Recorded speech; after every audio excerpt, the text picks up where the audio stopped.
आज का टॉपिक है कि यदि आपको सफ़ेद दाग है तो कौन से फ्रूट्स आपके लिए बेनिफिशियल हैं और कौन से फ्रूट्स आपको अवॉइड कर देने चाहिए, और इस पूरे टॉपिक का आखिर वेटेज कितना है, क्या इंपॉर्टेंस है डाइट का एक ट्रीटमेंट में विटिलिगो के पेशेंट की जर्नी में।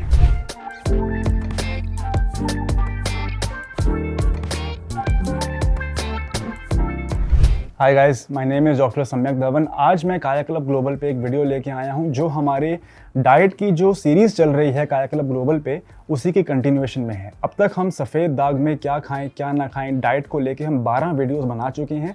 ये हमारी सीरीज़ में 13th वीडियो है।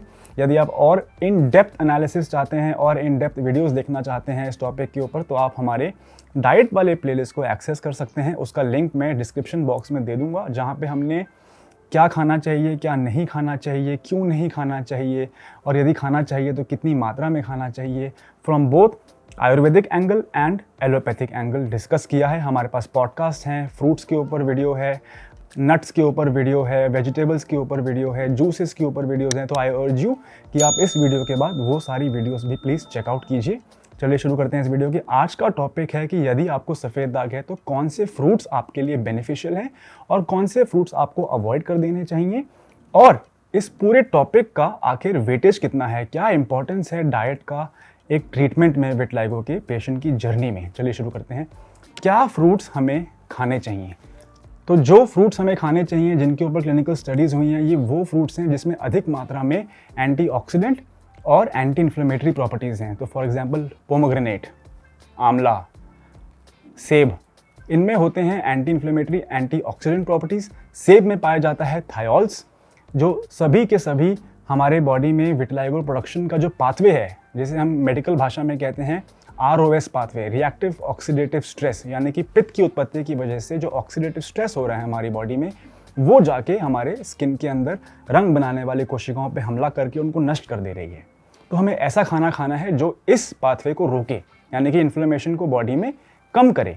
तो वो खाना है आपका अनार, आंवला और सेब। जैसा कि मैंने बताया, आप खा सकते हैं। इनके अंदर anti inflammatory, anti oxidative properties होती हैं। अब बात करते हैं कि कौन से फ्रूट्स आपको नहीं खाने चाहिए। इससे पहले कि मैं आपको बताऊं कि कौन से फ्रूट्स आपको नहीं खाने चाहिए, आई रिक्वेस्ट यू कि आप प्लीज़ इस वीडियो को, अगर आपको मेरे द्वारा दी गई इन्फॉर्मेशन पसंद आ रही है तो प्लीज़ आप लाइक कीजिए, इस चैनल को आप सब्सक्राइब कर लीजिए, ताकि और ऐसी इन्फॉर्मेशन आप तक मैं पहुँचाता रहूँ हर हफ्ते।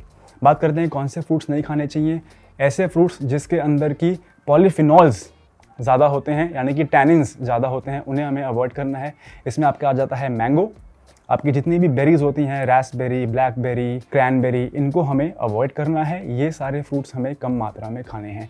मैं जानता हूँ कि जैसे ही मैं ये बात बोलूँगा कि आप ये XYZ चीज़ खा लीजिए, ये ABC चीज़ मत खा लीजिए, आपका पूरा ध्यान उसी चीज़ पे हो जाएगा। कैसे इस चीज़ को मैं अपनी लाइफ में इनकॉर्पोरेट करूं ताकि मैं जल्दी से जल्दी ठीक हो जाऊं, क्योंकि मैं समझ सकता हूं कि एक विटिलिगो पेशेंट की लाइफ में उनको ऐसा लगता है कि डाइट ही एक ऐसी चीज़ है जो वो 100% कंट्रोल कर सकते हैं, और उनका पूरा का पूरा फोकस जो है वो इसी चीज़ पे हो जाता है कि वो क्या खाएं और वो क्या ना खाएं। कई बार ऐसे पेशेंट्स भी आते हैं जो ब्लॉग में कुछ पढ़ लेते हैं, आर्टिकल में कुछ पढ़ लेते हैं, कुछ यूट्यूब पे वीडियो देख लेते हैं जहाँ पे उनको बोला जाता है कि खट्टा मत खाओ, सफ़ेद चीज़ें मत खाओ, सफ़ेद चीज़ मत पियो, दूध मत पियो, दही मत खाओ। तो मैं आपको बताना चाहता हूँ कि इन सब चीज़ों का जो रोल है वो सिर्फ 5% है।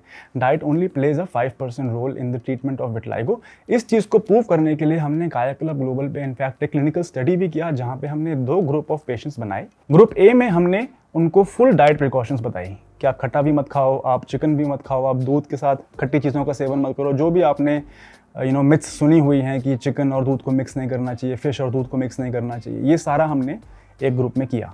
सेकंड ग्रुप में हमने कोई डाइट रिस्ट्रिक्शन नहीं दी। हमने बस ये बोला कि आप टाइम टू टाइम दवाई खाओ, आप टाइम से सरगन ऑइंटमेंट लगाओ और आप धूप दिखाओ। 3 महीने के बाद जो हमने रिजल्ट्स देखे दोनों ही केसेस में 19-20 का फ़र्क था, कोई ज़्यादा फ़र्क नहीं था। इससे हमने क्लिनिकली ये प्रूव किया कि diet actually plays a very minimal role. The only thing is कि लोग बहुत ज़्यादा स्ट्रेस दे देते हैं इस बात को, और इनफैक्ट उनको ये रियलाइज़ नहीं होता कि वो जो लिमिटेशंस डाल रहे हैं अपने ऊपर, उसकी वजह से उनको जो डेफिशिएंसीज हो जाती हैं मिनरल्स की और विटामिन्स की, वो उनको आज तो नज़र नहीं आता, लेकिन कुछ महीने बाद, कुछ सालों बाद उनको चलता है पता कि उनके तो खट्टा छोड़ने की वजह से विटामिन सी डेफिशिएंसी हो गई। अब विटामिन सी तो हमें चाहिए इम्यूनिटी के लिए। विटामिन सी हमको पता है, हमने कोविड में भी देखा है कि कितने डॉक्टरों ने लिखा है विटामिन सी खाना चाहिए इम्यूनिटी के लिए। लोगों को विटामिन सी डेफिशिएंसी हो जाती है क्योंकि वो खट्टा छोड़ देते हैं। लोग दूध छोड़ देते हैं, मिल्क प्रोडक्ट्स छोड़ देते हैं, उनको विटामिन डी की डेफिशिएंसी हो जाती है।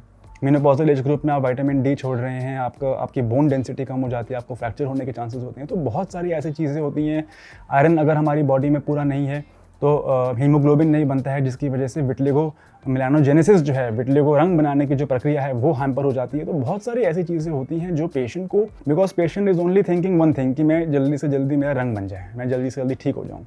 लेकिन एज अ डॉक्टर हमें पता होता है कि पीछे बैकएंड पे और क्या 5 चीज़ें हमें सोचनी है जिससे कि सेफ्टी प्रोफाइल मेंटेन रहे।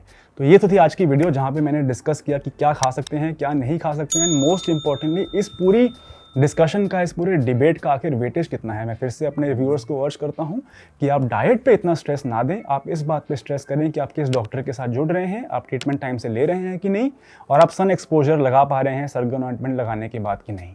Thank you.